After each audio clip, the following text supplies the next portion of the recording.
Yeah, I forgot my other screen. Oopsie daisy. So I'm just going to get that set up real quick. You may be wondering why I haven't been on recently. Um,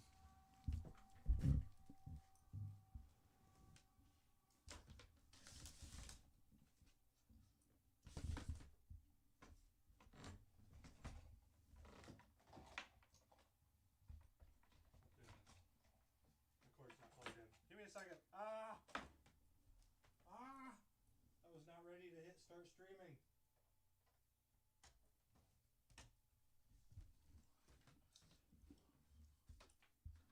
Unprepared.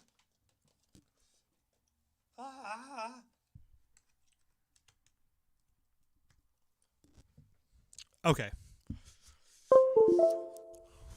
There we go. Now, I believe... Oh, shoot.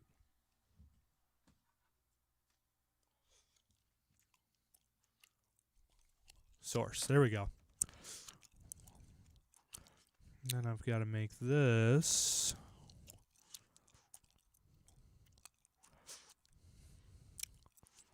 Actually, I don't know if I can change this.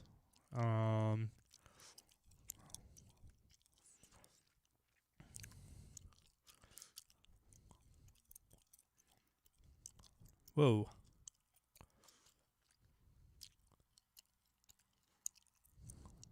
There we go. Okay. Now I've got that set. Okay, so you may be wondering why I haven't been on recently, and I'm just going to keep you wondering. No, I'm just kidding. Obviously, college started back up. I don't have a ton of time to be, like, hunting down all the... Well, I do. I do still hunt down all the stuff. I just don't have the time to present it to you, as it takes, a couple hours to put together, and I just don't have a couple hours during the week. I've got my recital coming up November 3rd, if anybody wants to be at that.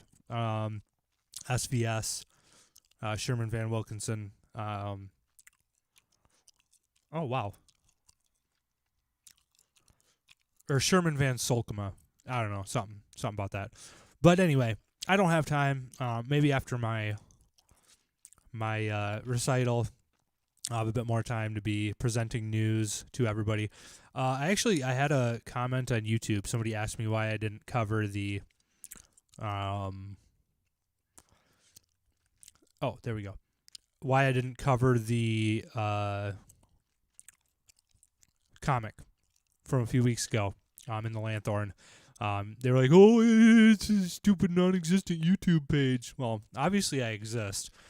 I'm not going to bring it up because it was just the same kind of bullcrap that they were pushing with the Joe Rogan show. So obviously they just hate anybody that disagrees with them. So I'm not just going to engage in this hateful back and forth with the Lanthorn. They've already fired me as their opinion writer because they can't handle printing opinions that they disagree with, which is understandable. Leftists often can't engage with our arguments from the center or from the right. So that's usually how it goes. I'm not really too surprised by it. I've been wondering how long it's going to take them to fire me since they hired me. So they refused to print my article, which is fine. But it's detrimental to the students of Grand Valley that, they don't get to know that only 6 people in the last year have been hospitalized with the coronavirus. They don't get to know that. So they just have to deal with the information that the propaganda outlets put out to them. But I digress. On another note, I don't know why this isn't updating. Huh.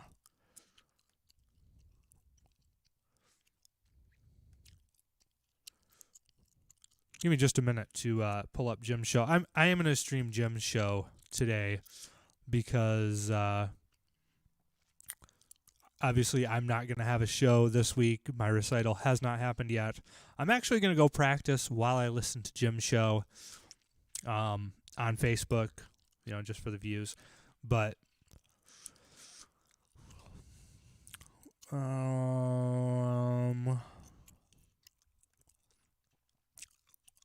if I can pull it up at all, I might just have to go to rss.com and play it.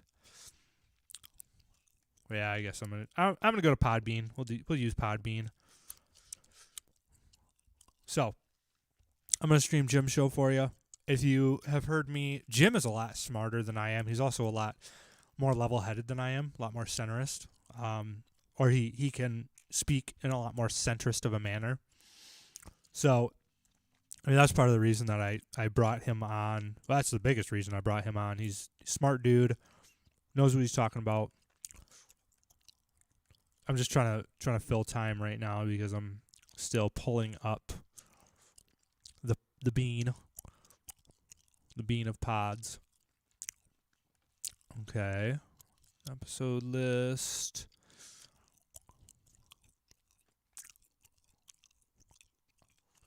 All right, October 20th show. So this is from yesterday. Obviously, Jim doesn't live stream.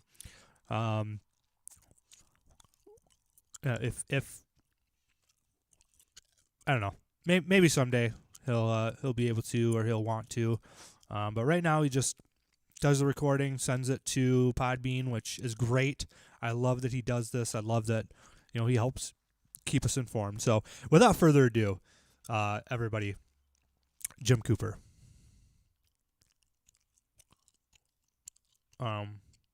Whoops.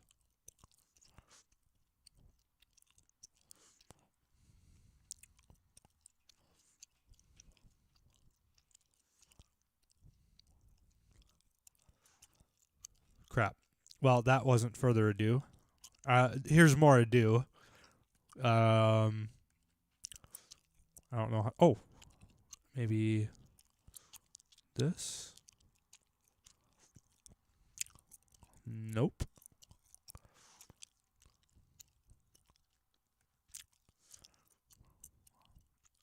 I am having trouble. My apologies.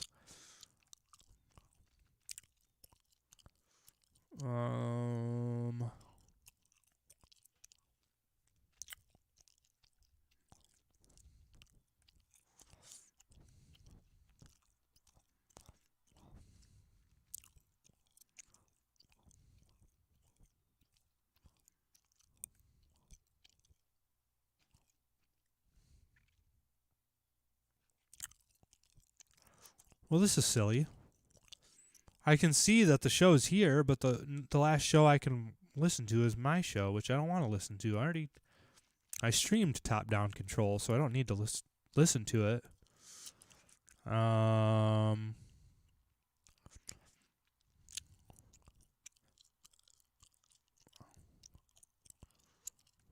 Guess I will try RSS. My sincerest and humblest apologies to everybody that is. I think I'm the only one watching right now, so that's fine.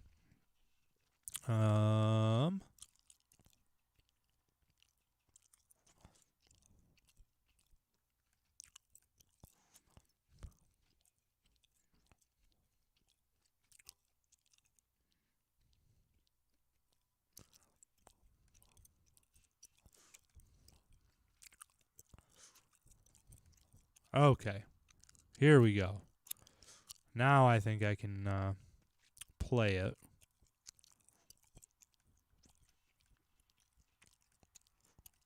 How do I just play it?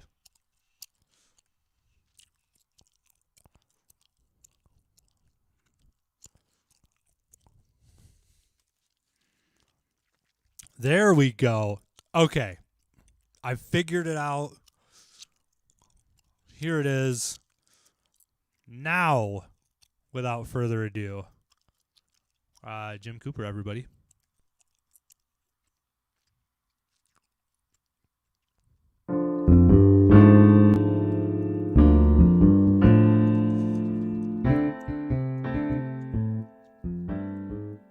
Hello, everyone, and welcome to the Home Splitcast.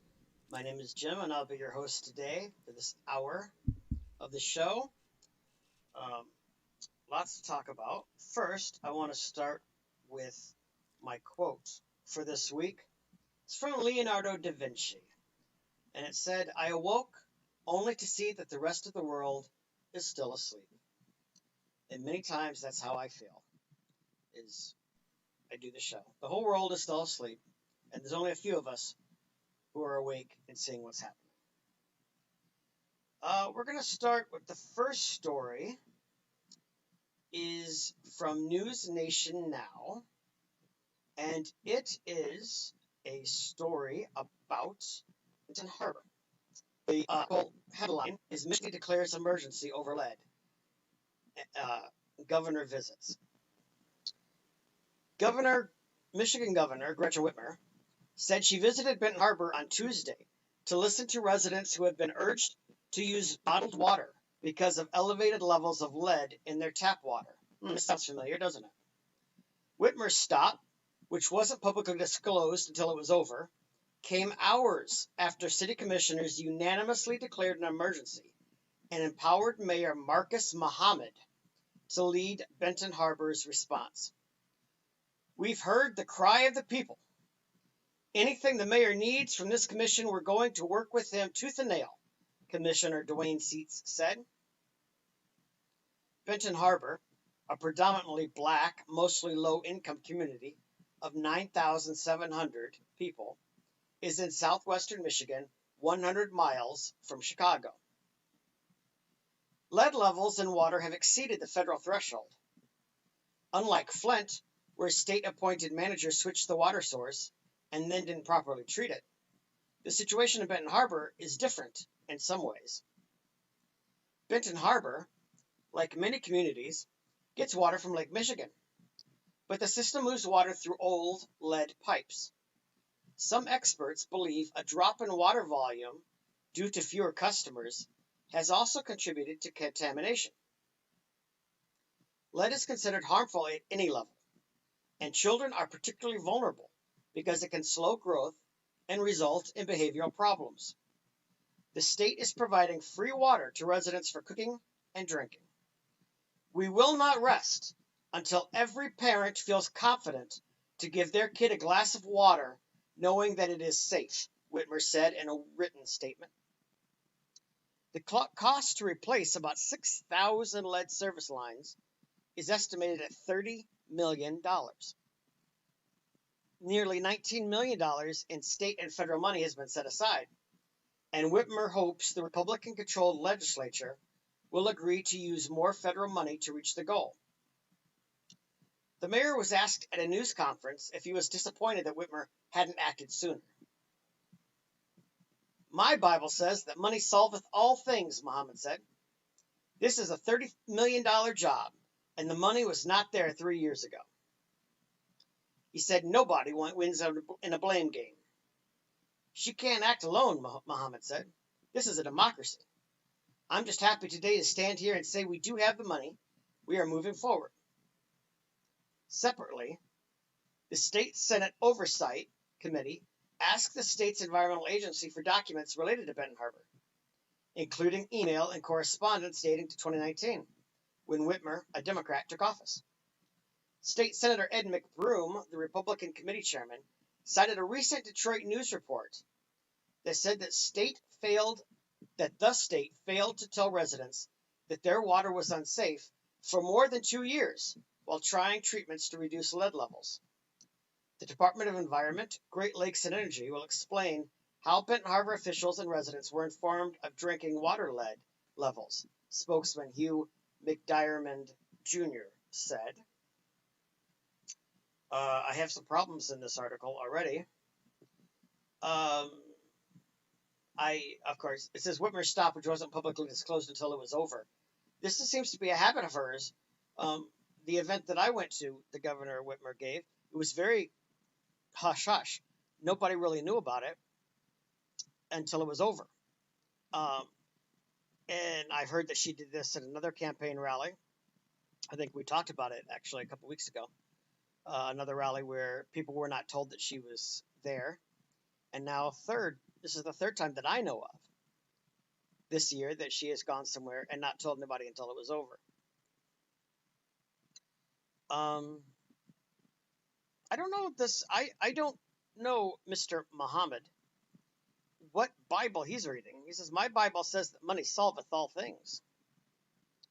Unless he's talking about the lost gospel of Scrooge McDuck, I don't know of anywhere in the Bible that it says money solves all problems. So I'm not sure if he was being facetious, which I don't understand why he would say my Bible says. Why didn't he just say money solves all things? I don't know. I don't know if he was being sarcastic. I'm not sure. But I thought it was a really dumb thing.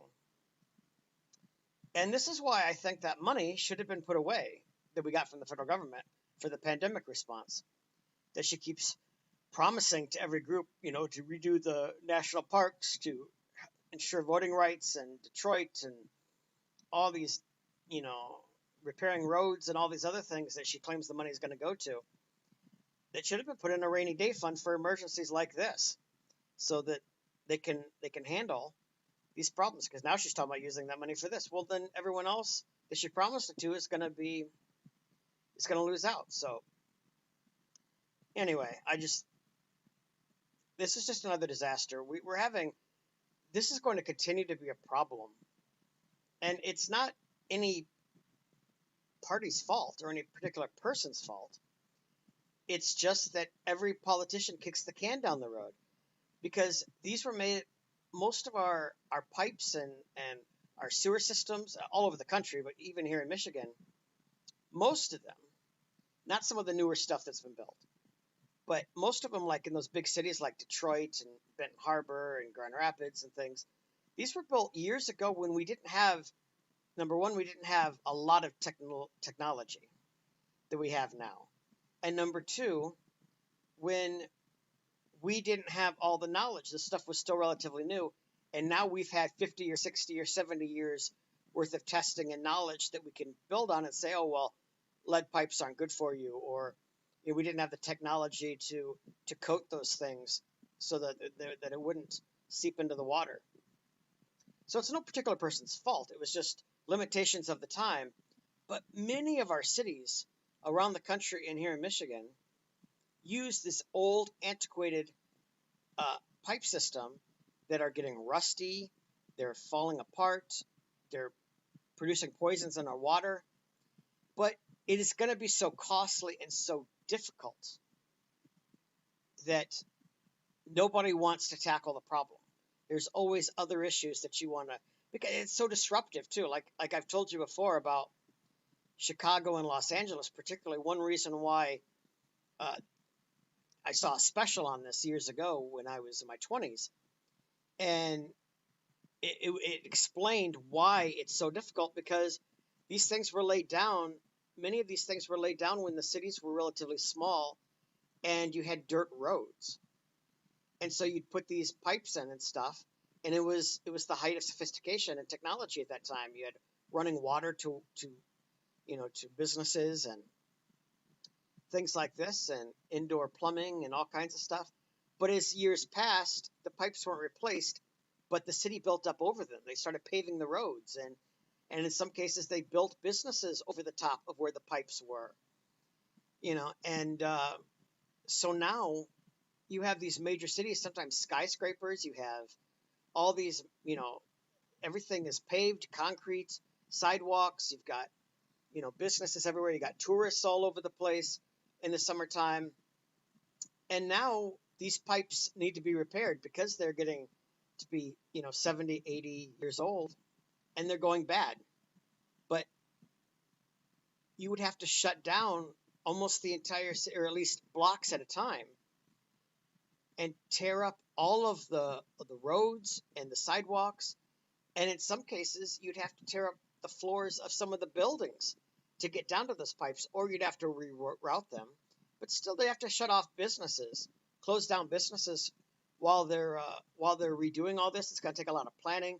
If they're not going to tear down buildings or dig into the basements of buildings, then they've got to find some way to reroute all of those pipes to go in through the roads.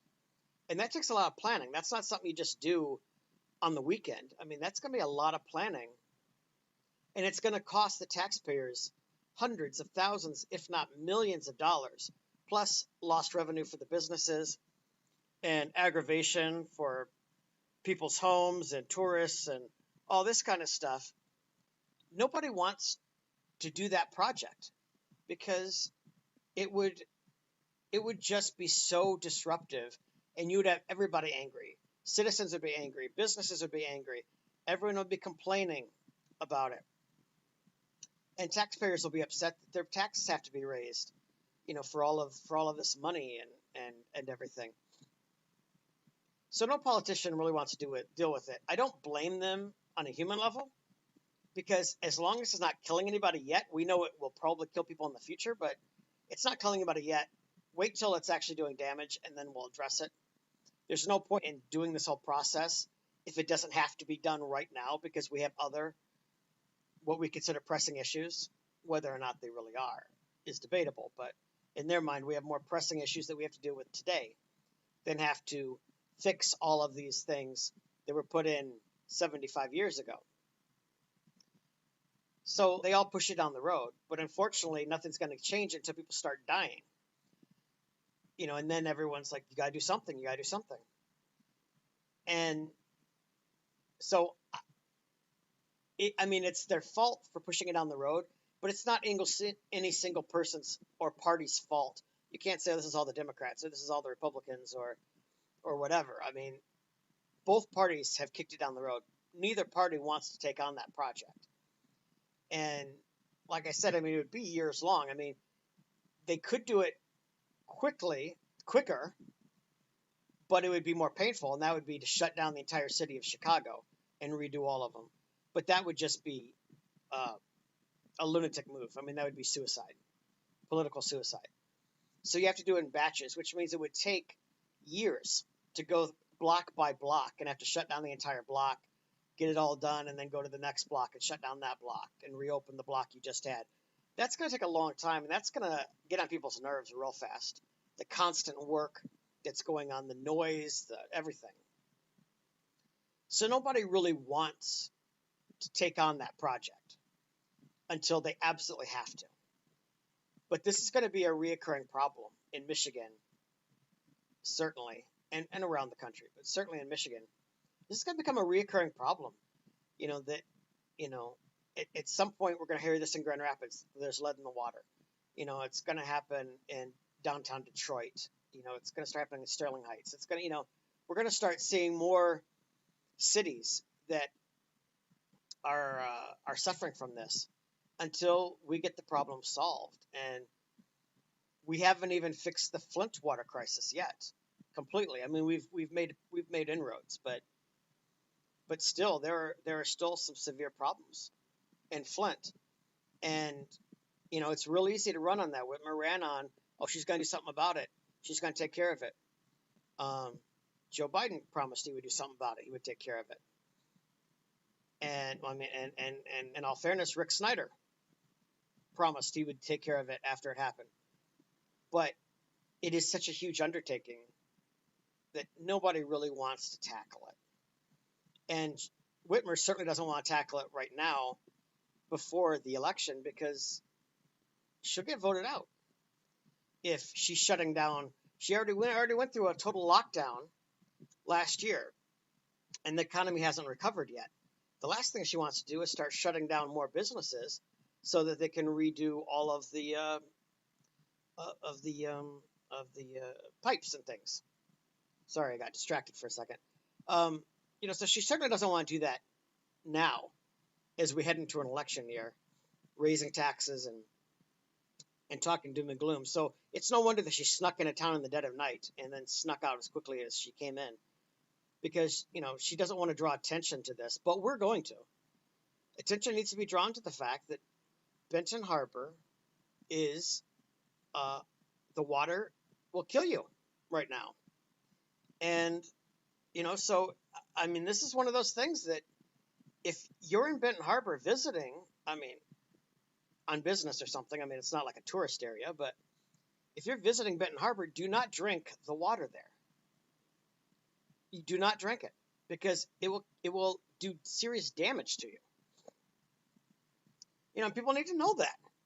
And I assume all the citizens know, but anyway, this is becoming a problem, and this is not good for the woman who claimed that she was going to fix all of Michigan's problems, and she really hasn't fixed anything yet. She hasn't fixed the road. She hasn't fixed Flint. All she did was do these uh, uh, lockdowns, which didn't stop the spread. The spread still came. Some might argue it slowed it down. I don't know if that's true. There's not really any way to prove if it's true or not, because Michigan was hit pretty hard with the coronavirus, in spite of the fact that she locked everything down. So her tenure is remembered for the lockdowns. That's what she's remembered for at this point. And that's probably what she'll always be remembered for, regardless if she gets reelected or not. She'll always be remembered as the governor who locked us all down. So I don't know what she is planning to do before she gets reelected to show that she actually was a good governor. I'm not sure, because it sure seems like everything is falling apart when it comes to our state. It just seems pretty bad. Oh, goodness. Let's see. The next story is a nationwide story. It is about the bottleneck in California for things coming from China, I believe. But anyway, this is from Pain.tv, and its headline reads, "Empty Christmas Stockings? Don't blame COVID, blame California." The article reads like this. The conventional wisdom from the left is that COVID is the reason that shipping containers in the waters off California with no stevedores or truckers available to take care of them. The implication, of course, is that if people would stop being selfish and take the vaccines, the whole problem would magically vanish. That's nonsense. As a couple of astute articles explain, the problem is that California has passed two laws, one for climate change and the other as a sop to the unions that destroyed much of California's trucking industry. Add in woes unique to the industry and COVID payments that discourage people from working, and voila, empty Christmas stockings. Stephen Green at PJ Media explains some of what's going on. As a preliminary matter, truckers are aging out of the job, and new ones aren't coming along. Because federal law requires that truckers be at least 21, kids who hold on a second. I lost the where am I? Sorry, I lost the page. Oh, here it goes. Came back up. Kids who leave school at 17 or 18 get involved in other careers, leaving trucker shortfalls. Women don't offset this problem because it's typical for physically difficult jobs. It's not a thing. Those are long-term problems. The short-term problem, though, is that California has passed laws taking truckers off the road. Twitter user Jerry Oakley reminds us that, quote, carriers domiciled in California with trucks older than 2011 model or using engines manufactured before 2010 will need to meet the board's new truck and bus regulations beginning in 2020. Otherwise, quote, their vehicles will be blocked from registration with the state's DMV, according to California law. The requirement is to purchase electric trucks, which do not exist yet. Sundance at Conservative Treehouse expands on this, explaining that the EPA reached an agreement with the California Air Resource Board to shut down semi-truck tractor rigs that are non-compliant with new California emission standards. In effect, what this 2020 determination and settlement created was an inability of half the nation's truckers from picking up anything from the Port of LA or Port of Long Beach. Virtually all private owner-operator trucks and half of the fleet trucks that are used for moving containers across the nation were shut out. In an effort to offset the problem, transportation companies started using compliant trucks with low emissions to take the products to the California state line, where they could be transferred to non-compliant trucks who cannot enter California. However, the scale of the problem creates an immediate bottleneck that builds over time. It doesn't matter if the port starts working 24/7. They are only going to end up with even more containers waiting on a limited amount of available trucks. That's problem number one. Problem number two, again, according to Green, is California's infamous AB 5, the law that, as a sop to the Democrats' beloved unions, killed the gig economy. Traditionally, the ports have been served by owner-operators, Oakley says, who are non-union. But under AB 5, California has now banned owner-operators. Just like the union longshoresmen, union truckers work under a whole host of work rules that simply can't accommodate crisis conditions like the ones in Los Angeles. All of this means that Biden's grandstanding about having the ports operate 24/7 won't make a difference. The Greenies and the unions killed the infrastructure to unload those ships, with COVID restrictions, trucking restrictions, and free money landing the coup de grace, that led to the situation. Biden does have the emergency power to order those California laws in abeyance, but he's not going to do so. But of course, the more serious underlying problem is that in a distant wonderful past, America didn't need to rely on containers from Asia to fill her store shelves and Christmas stockings. America was a manufacturing dynamo that fulfilled America's needs and still had enough left over for the rest of the world. Those things were well made too. Thanks to our devil's bargain with communist China, we have no manufacturing sector and we are utterly dependent on China, both for things we like and things we need. Biden's inflammatory politics and crackdown on fossil fuels means that he will be virtually impossible for a renaissance in American manufacturing. Trump tried to stop the situation, but China owns so much of America's political and industrial class that the pushback shackled his presidency and pushed him straight out of the White House. So, that explains a little bit of what was happening in California right now. The situation is dire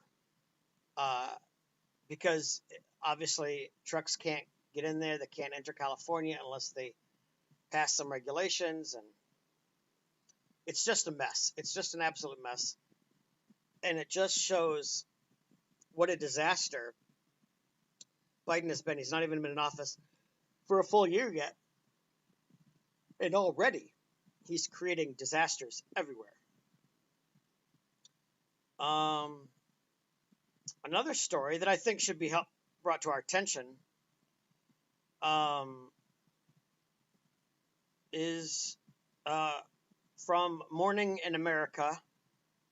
I think this is from News Nation, but I'm not 100% sure where this channel comes from. I kind of think this might be their version of Good Morning America or something, but it says Americans held hostage, missionary on life in Haiti. All right. A Haitian gang that kidnapped a group of American and Canadian missionaries is asking for $17 million or $1 million each to release them, according to a top Haitian official. Among the 16 Americans and 1 Canadian are 5 children, including an 8-month-old baby, according to the Ohio-based Christian Aid Ministries. They were abducted in an area called Croix des Bouquets, about 8 miles outside the capital, which is dominated by the 400 Mawazo gang. 5 children whose ages range from 8 months to 15 years, 7 women and 5 men were taken. They were abducted on October 16. The organization said they were on a trip to visit an orphanage. Sheriff Todd Baxter of the Monroe County Sheriff's Office in Rochester, New York, has done missionary work in Haiti. He joined Adrienne on Morning in America to discuss his experiences during his trips to the country over the past decade. The increased threat has been occurring over probably the last 4 or 5 years. The instability of the government there. We were there 5 years ago. There was no sitting president, and of course, we had an assassination and an earthquake in the most recent times. So instability is leading to this new chaos. Someone needs to fill that gap, and you see the gangs filling that gap where there's no law and government. Baxter said he recently spoke to some residents in Haiti, and they said they're living in constant state of fear. They're fatigued. They're actually fatigued from the fear of going outside. A young lady we've mentored, she's tired. She's tired of not being able to go outside, not go to work. She's been robbed on the way to work. So it's just that overall fatigue. They're looking for some stability. They're looking for some hope, Baxter explained. He said he would not advise anyone to travel to Haiti right now unless they have a security plan in place. I would go there to help. That's the nature of my job description. I feel the need to help, and I have some special skills that may be able to help with that, Baxter said. But I would not advise most people to go over unless they have a security plan and additional resources that they can make in Haiti to make that security happen. This is just tragic. You know, I've been on mission trips in the past, and, you know, there's always an element of fear because you're in a foreign country and you don't know the rules. I mean, it's different if you go to somewhere like England or Canada. But in my case, I went to Ukraine, and Ukraine had a very corrupt government and corrupt police force. And so there was fear, a certain amount of fear that I had going in there. And they have a very, I don't know what the word would be. They had very anti-religious laws, like we couldn't bring in anything religious, like we couldn't bring our Bibles, you know, and stuff like that. So I mean, there was some fear. I mean, they didn't shut down churches. You could have a church, I guess, but it had to be all homegrown. They didn't want foreigners coming into their country and creating upheaval. They said, you know, they didn't want you coming into the country and getting all these people hyped for Jesus, and then you leave the country, and now we're stuck with all these people who want to, you know, in their mind overthrow the government or, you know, induce, you know, Jesus Christian policies or something. I don't know. So anyway, I mean, it was a real struggle because we did smuggle our Bibles in, and there was that fear at customs, and anytime we were in there, that if a police officer searched us or saw that we had brought in a Bible, it would be contraband and we could be arrested. And I don't know what the American Embassy would have done. I don't know if they would have fought to get us released, but because I don't know if they would say, well, you broke the law of that country or what. But anyway, I don't know all the details. I'm just saying that there's always an element of fear when you're a missionary or when you're on a missions trip, that when you're in a foreign country, because the rules are so different there, and they don't have a constitution. They don't have, the people don't have the rights in other countries that they do in the United States. And so, you know, if you're thrown in jail, it's just common knowledge here that you get at least one phone call. You get, you know, you can't be beat. You can't be locked away. You have to, you know, you have to have access to a lawyer or to, you know, any of these things. And these other countries don't have those rules. In some countries, like in Mexico, they don't have the you are innocent until proven guilty.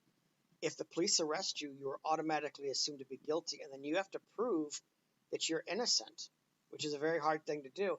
And a lot of Americans don't understand that. They think it's just, they take for granted that that's just the rights around the world, that of course you're innocent until proven guilty.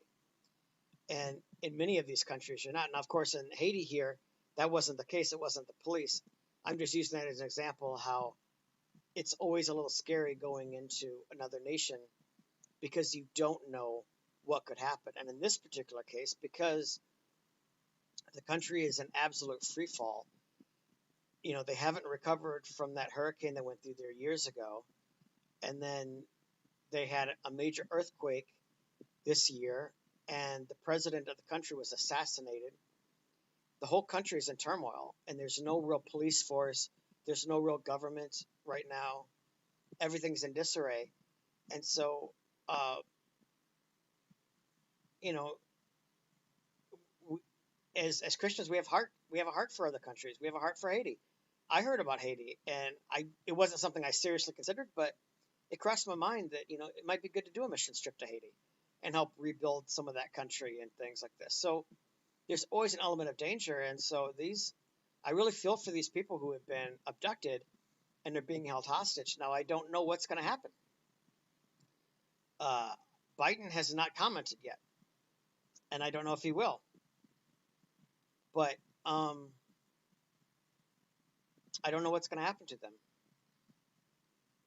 But so I would encourage everybody, if you're religious, to be praying for these people, and so that they come home safe and that and secure, and hopefully, I'm hoping that the United States would step in and do something here. I know Biden has a lot on his plate, but it seems like he could interfere in this. He could go to the UN if nothing else, and they could work out a plan for Haiti. I mean, I don't know. I'm just off the top of my head. I really don't know. Obviously, what's being done or anything like that, but I know there's some kind of a way, because we've done it before. We've gotten hostages out, but the Biden administration reminds me a lot of the Carter administration, and we saw that the hostages were kept there over a year in Iran. So, because Carter really didn't have any plan to rescue them, and I mean, he had some ideas, but let me just say, Carter. One of the problems is he became too personally engrossed in it. He worried that any move the United States made would get the hostages killed, and so he was paralyzed with fear to do anything out of fear that if he did do anything, they would start killing hostages.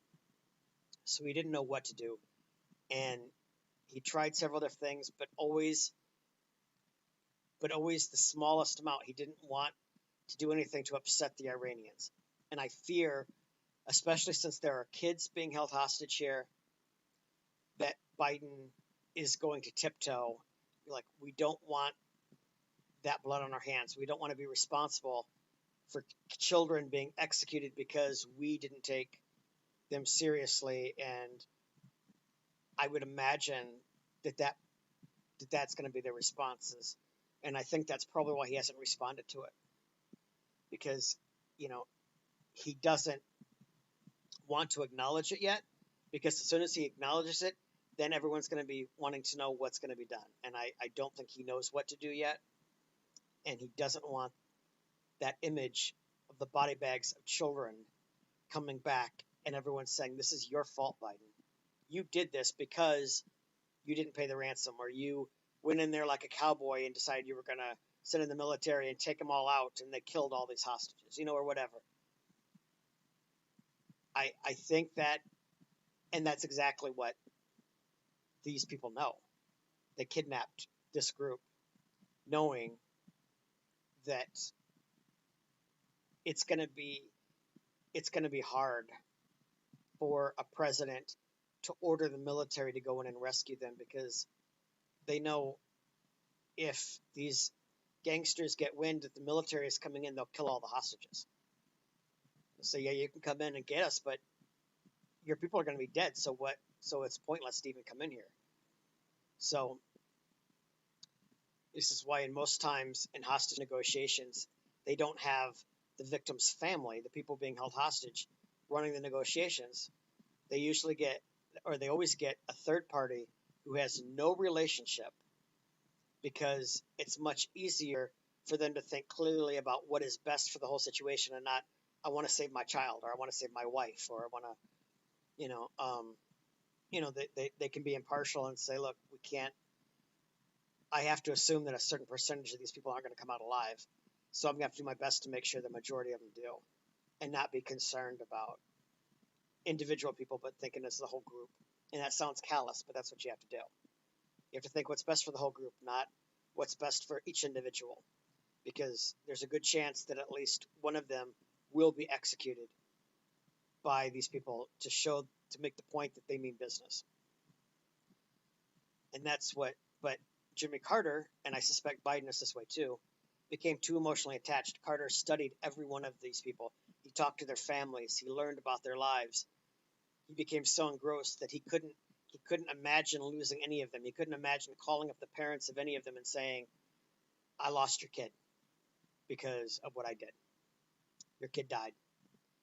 You know, he would have been better off to have not known any of their names, not known anything about them, not contacted any of their families, and just said, "Let's look at this completely logically without any emotion. What can we do to get these hostages out, or as many of them as possible?"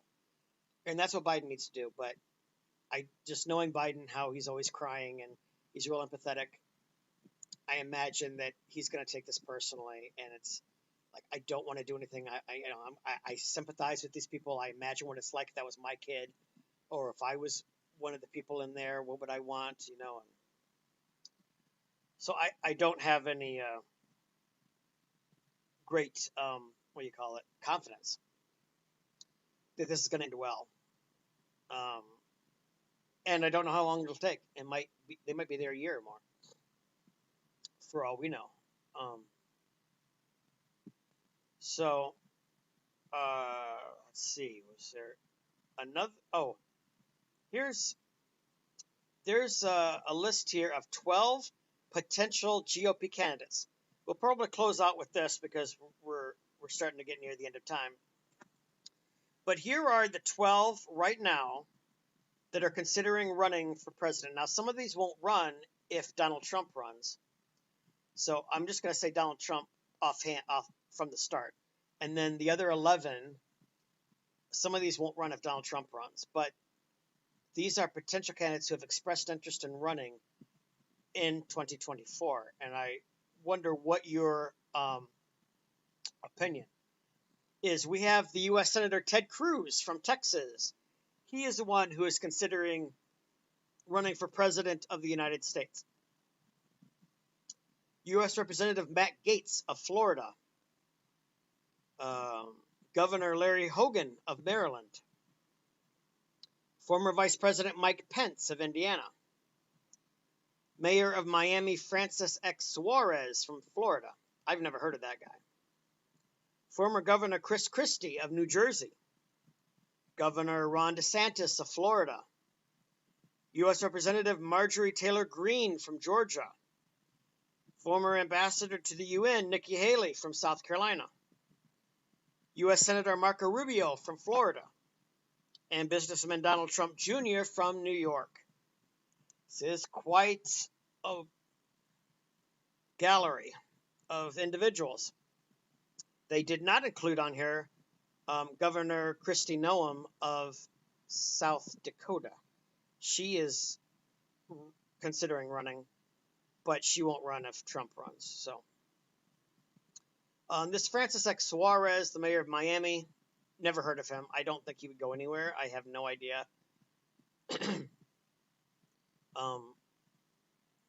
I have no idea what makes him want to run. There's a lot of people from Florida.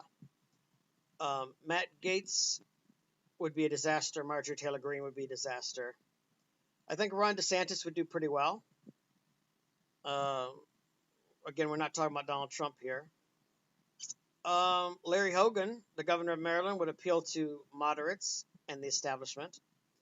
Mike Pence, I don't think is going to go anywhere because establishment people hate him or the Never-Trumpers hate him because he stood by Trump for 4 years, and the Trumpers hate him because he didn't, because he certified the election and didn't throw it back to the states. So they consider him a traitor. I don't think Mike Pence is going to go very far. Chris Christie's not going anywhere. The only thing he's going to be running for is the ice cream truck. He's nothing. Nikki Haley might be okay. And Marco Rubio, I don't know. I always liked Marco Rubio. I don't know if he would do well, but he had a really good message the last time, but he was just steamrolled by Donald Trump. Ted Cruz, I don't know. I don't particularly like Ted Cruz, but he might do better this time. The problem Ted Cruz has is that he's just seen as such a sycophant. Donald Trump insulted his wife, accused his father of murdering JFK, called him Lion Ted. I mean, and then Ted Cruz then joined ranks with Carly Fioroni to try to stop Trump from getting the nomination, and then promised to endorse him at the convention, and at the convention told them not to vote for Donald Trump and to vote their conscience. And then when Donald Trump got elected, he suddenly became Trump's best friend, always appearing at events with Trump and defending Trump all the time. I don't think anyone can really take him that seriously because he kept flip-flopping. One minute he liked Trump, then he would unendorse Trump. He'd say, I don't support Donald Trump anymore when Trump did something that the public didn't like, and then he was in Trump's good graces again, and just constantly going back and forth. And so Donald Trump insulted him, and he coddled up to Donald Trump. I mean, what kind of a person does that? Guy bullies you, and you just, and then you decide to become his best friend when it's convenient for you. But then when Trump said something that the public didn't like, then you're like, oh, no, I don't know that guy. He's not my friend. And then you need to get a bill passed, and suddenly, Donald, my old friend, let's be friends again. I don't know if people will consider him to be a real leader, but maybe. I mean, it's possible. It depends on who runs the campaign, but anyway, it's a very interesting group. I have no idea about this mayor of Miami. I have no idea what he's thinking. But there's a lot of people from Florida. Matt Gaetz, this Miami mayor, Donald Trump, if he runs, he's going to be running from Florida. Ron DeSantis, the current governor of Florida. Marco Rubio, senator from Florida. I think of all those people, if it's not Don Jr., I think Ron DeSantis has a very good chance because he's governor of Florida, and he has stood firm against COVID restrictions, and numbers are dwindling, and he never enforced any of the crazy lockdowns. Kristi Noem, maybe. She did the same thing in South Dakota, but she's not on this list. So, but anyway, it's a rather interesting list, and I can't wait for the next election. I'm really excited. So, anyway, I'll talk to you all next week. So, everyone have a great week, and bye, y'all.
My mic wasn't on. Okay.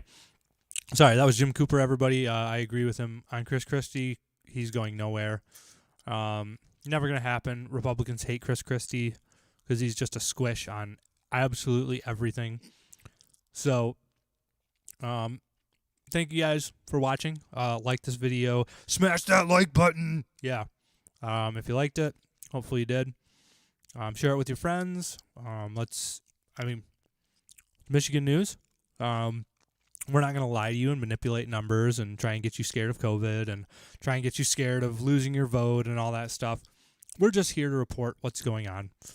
So, of course, we have a twist to the right, but that's better than all the leftists reporting only leftism to you and then lying about it, right? I think so. So, like, share, subscribe, do all that stuff. Guys, thank you so much for listening and watching. We will be back with you next week with Jim's show. I probably won't be here again. yeah, my weeks just get filled when college is in. So that's kind of what we're dealing with. And yeah, see you guys next week.